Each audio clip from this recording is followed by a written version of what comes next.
I just gave her a big hug, and I think I scared her because she was like, hi.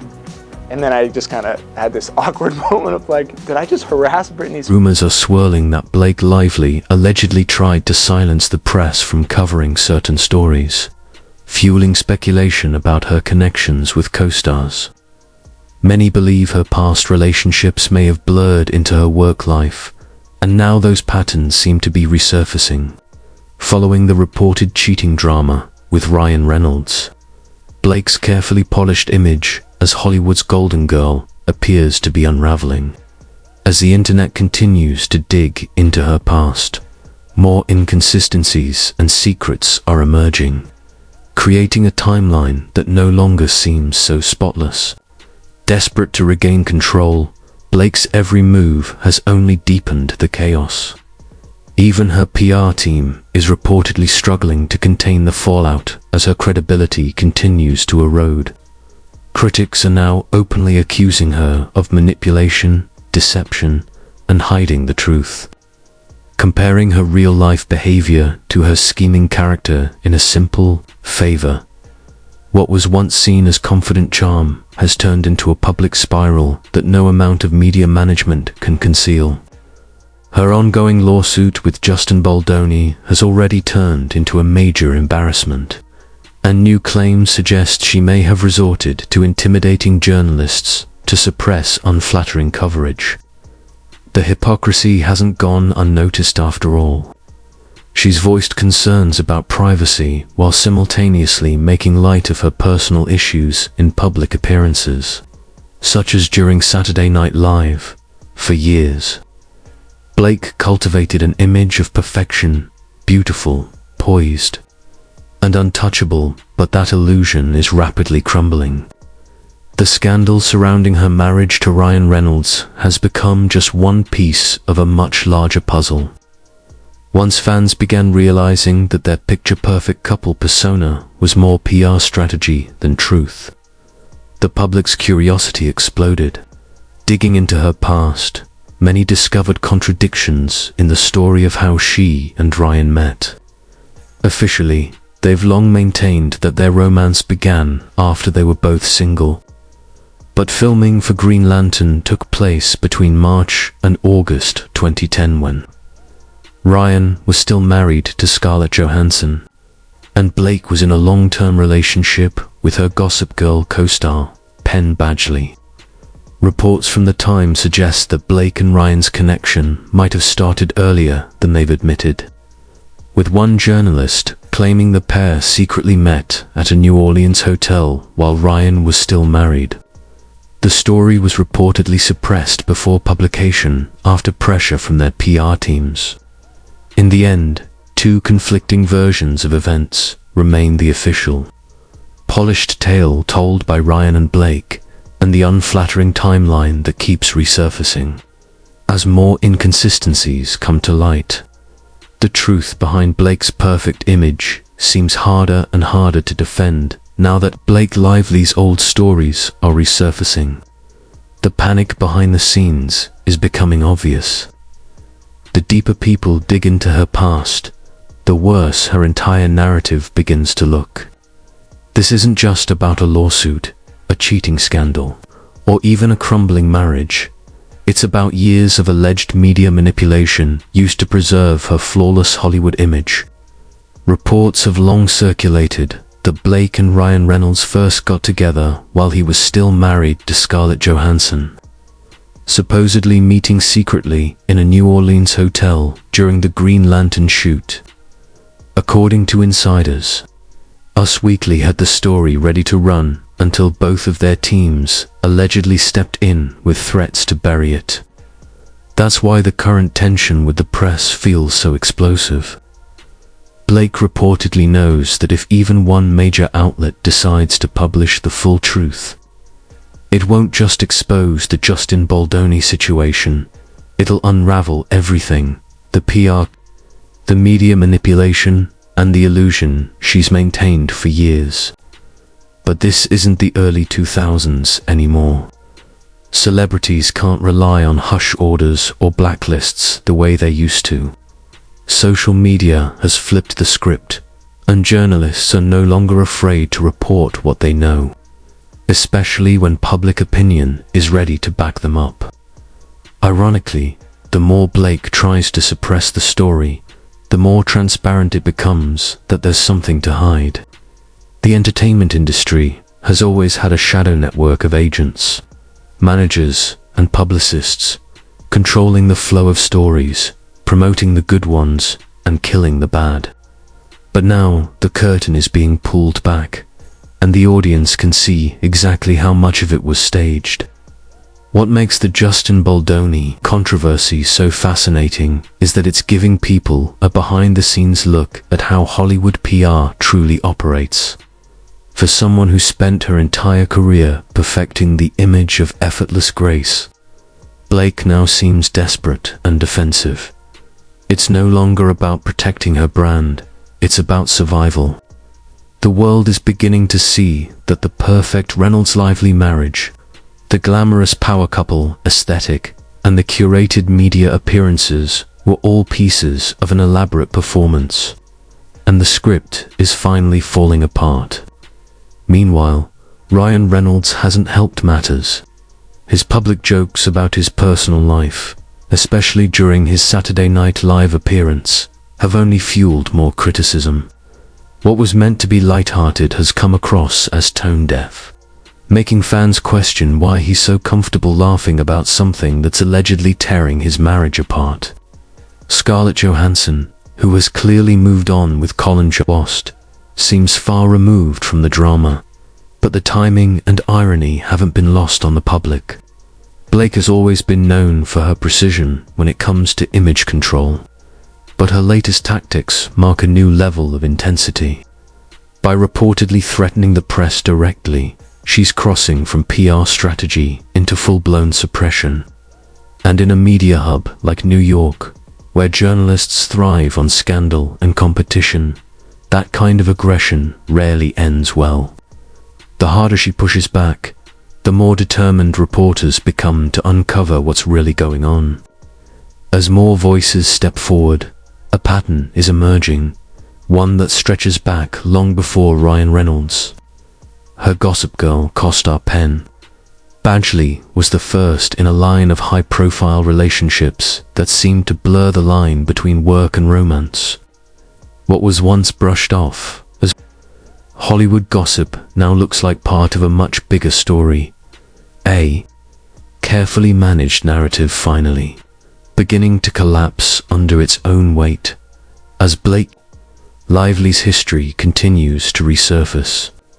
A clearer pattern is emerging, one that stretches far beyond her current controversies. It began back in 2007 when Gossip Girl was just taking off.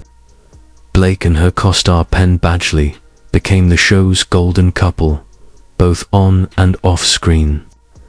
They were photographed just enough to keep the media hooked, their chemistry fueling fan fascination. But when their relationship abruptly ended in 2010, those close to the production sensed something deeper. Penn later admitted in interviews that the breakup was sudden, while sources from the set claimed Blake immediately distanced herself, almost as if something behind the scenes had shifted overnight. Not long after, new rumors began to swirl, this time linking her to Leonardo DiCaprio.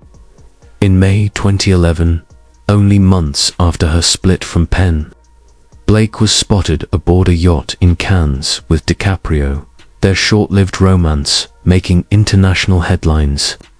The timing raised eyebrows. She had reportedly been in talks for the role of Daisy Buchanan in The Great Gatsby, the very film DiCaprio was set to star in. When the role ultimately went to Carey Mulligan, speculation spread that the brief relationship might have been professionally motivated. Whether coincidence or strategy, it added another layer to the growing perception that Blake's personal life often intersected with her ambitions. Around the same time, whispers of a connection with Ryan Gosling also began circulating. In late 2010, while still filming Green Lantern, Blake was photographed on what appeared to be multiple dates with Gosling, including a notably flirty Disneyland outing. Yet just weeks later, in December, her name suddenly became linked to another co-star, Ryan Reynolds. Once again, a romance seemed to end the moment. A more high-profile opportunity appeared. Then came the relationship that would define her public image, Ryan Reynolds. The official story of their love was picture perfect to friends who reconnected after Green Lantern, fell in love during a double date, and eventually married a year later. But insiders recall a different version. Multiple journalists have claimed that Blake and Ryan were meeting privately in New Orleans while he was still married to Scarlett Johansson. Us Weekly was reportedly prepared to publish the story before both of their PR teams intervened to shut it down. From that point on, the couple's image was meticulously curated. Their every appearance, quote, and public gesture was polished to reinforce the idea of Hollywood's most charming power couple. But to some, it always felt a little too perfect, a little too controlled. Now, more than a decade later, that carefully built image is showing cracks. A viral Reddit thread from a Colleen Hoover fan group, written 6 months before the It Ends With Us controversy erupted, has gained renewed attention. In it, an alleged insider who had ties to the film's production made a series of predictions that have since come true from behind the scenes. Conflicts to the legal tensions between Blake and Justin Baldoni. This has led many to wonder whether Blake might have once again relied on her trademark strategy, managing, manipulating, and reshaping the narrative before anyone else could. By early 2025, when the Baldoni lawsuit hit the headlines, whispers within Hollywood had already begun to spread. The so-called Whisper network of assistants, producers, and PR staff had quietly warned that something about It Ends With Us felt off, and now, the public is beginning to see why. Whether these early claims were part of a calculated smear campaign or came from genuine insiders remains unclear. But the timing is impossible to ignore. For years, Blake Lively mastered the art of controlling her story. But as old relationships, hidden scandals, and PR secrets resurface, that control seems to be slipping. What once looked like flawless image management now resembles a long-running pattern, one where every move, every headline, and every romance may have been more strategic than anyone realized. What no one anticipated was that a Reddit post from August 2014 had seemingly predicted the entire scandal months before it erupted, written by an anonymous user claiming insider knowledge from the film's set. The post outlined how Blake Lively would allegedly leverage sexual harassment allegations to get her way. According to the post, Blake wanted to make her own version of the movie, but Sony refused to grant her full creative control. From the beginning, Blake reportedly clashed with Justin Baldoni, the film's director. Sources indicate the two had creative differences, with Blake pushing for a different tone and direction than Justin envisioned. But this wasn't just about artistic vision, it was about control. Blake allegedly demanded final say over the edit, something the studio refused to grant. Tensions escalated, and a single incident on set became a flashpoint. Justin allegedly commented that Blake looked sexy in her outfit. At the time, the moment caused no formal complaint or HR involvement, but months later it became central to Blake's sexual harassment claims. According to the Reddit insider, Blake threatened Sony executives, saying she would take the story to the New York Times unless she was given full control over the film. She did not file an official HR complaint. Instead, she reportedly used the accusation as leverage in negotiations. The timing of this move, combined with the broader cultural influence of the #MeToo movement, ALLEGEDLY, pressured Sony into immediate compliance. Studios were wary of siding against a high-profile actress making sexual harassment claims, regardless of Justin Baldoni's clean record. Within weeks, Sony allegedly banned Justin from the studio lot, effectively removing him from the project. Blake, meanwhile, gained the creative control she sought, but cracks in the story quickly became apparent. The timeline of events was inconsistent. The alleged incident had occurred months earlier. No formal complaint had been filed at the time, and accounts from the set were conflicting. Some sources claimed no tension existed between Blake and Justin, while others said the situation was being exaggerated. Questions also arose about Sony's silence. Typically, studios publicly affirm their commitment to employee safety when allegations arise. In this case, however, Sony took swift action against Justin, handed control to Blake, and refused to comment publicly. Critics argue that the combination of secrecy, selective enforcement, and the high stakes of a major #MeToo era claim created a perfect storm that allowed Blake to achieve her objectives while leaving the truth murky. Even today, discussions about the incident highlight the ambiguity surrounding the allegations. Observers note Justin's character and professional approach make it difficult to imagine he would have demeaned Blake in the alleged way. Yet the strategic timing of Blake's claim, combined with the studio's immediate compliance, has fueled ongoing debates about manipulation, power, and influence in Hollywood. Even more telling, Justin Baldoni never admitted to any wrongdoing, and his team immediately pushed back against the allegations, a rare reaction when the accused knows they are guilty. His lawyers framed the situation as a clear abuse of power on Blake Lively's part, a strategic move to push him out of the movie and seize control. While filming in Italy, Blake hired Taylor Swift's music video editors to work on her version of the project and organized friends and family screenings with numerous elites, including Ben Affleck and Bradley Cooper, to gather feedback. The consensus among attendees was blunt: this movie makes no sense. Once Justin was removed from the project, Blake took over post-production, reworking large portions of the film with her chosen editors. Industry insiders reacted harshly, with top Hollywood figures reportedly baffled by the movie's direction. Realizing she needed more experienced help, Blake brought in a professional film editor and incorporated a Taylor Swift song that the studio loved, which some believe was also a calculated move to assert control. By this point, the allegations against Justin Baldoni had escalated from a legal dispute into a full-blown Hollywood scandal.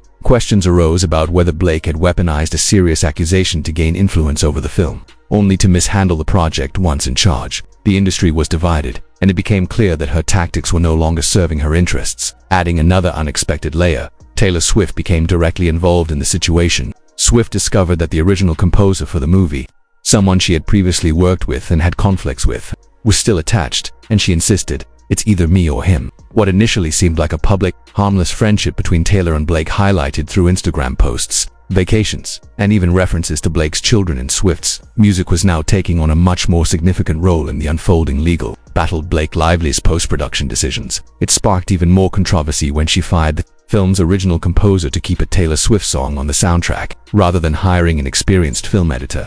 Blake brought in Swift's music video team, known for their high-budget stylized visuals, but with no prior experience managing full-length feature films. Handing them full control of the RIAT immediately raised eyebrows in Hollywood as insiders questioned the wisdom of entrusting complex narrative work to a team trained for music videos. Some argued that rumors surrounding Taylor Swift's involvement could have been deliberately planted by opposing parties to muddy the waters. Yet, multiple sources confirmed that key events like firing the composer were factual. Shortly after the disastrous private screening, Blake forced the studio to dismiss the composer, who had already completed a substantial portion of the score, leaving insiders baffled. Reports quickly revealed that Taylor Swift had a personal issue with the composer from a previous project and delivered a direct ultimatum. Either Blake fired the composer, or Swift would pull her song from the soundtrack. Sony, desperate to salvage the film, complied immediately. The composer was removed, and Blake restructured the music to align more closely with Swift's style, cementing the perception that creative decisions were being influenced by external interests rather than the film's artistic needs.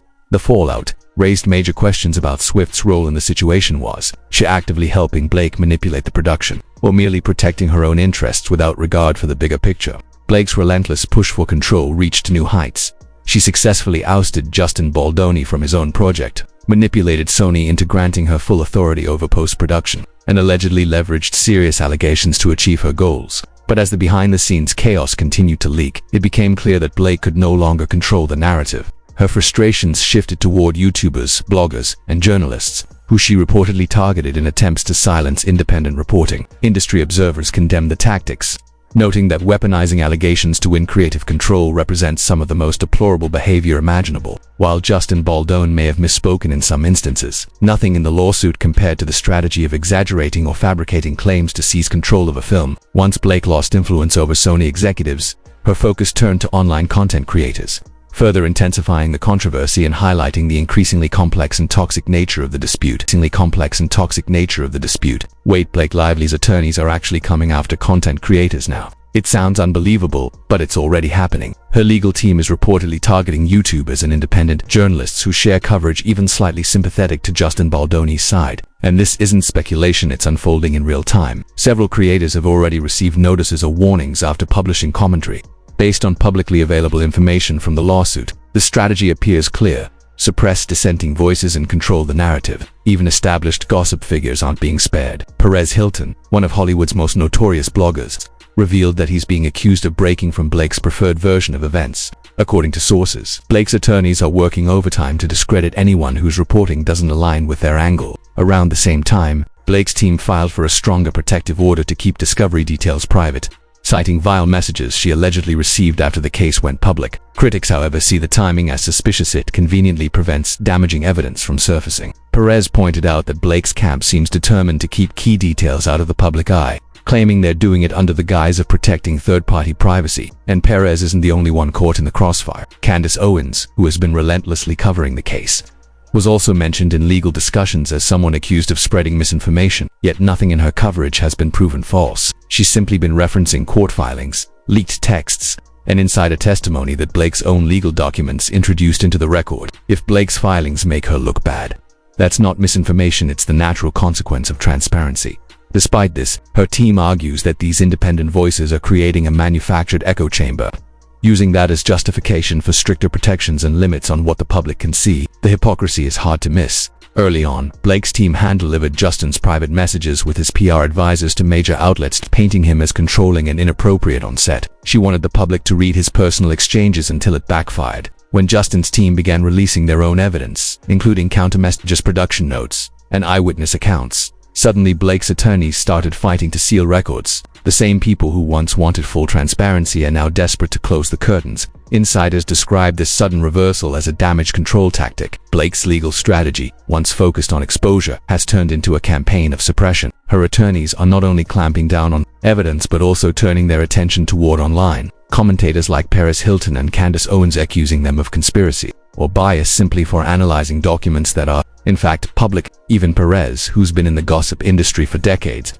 called the move pathetic, pointing out that Blake's own filings contradict her narrative. If you read your own complaint, he remarked, you'd see the inconsistency.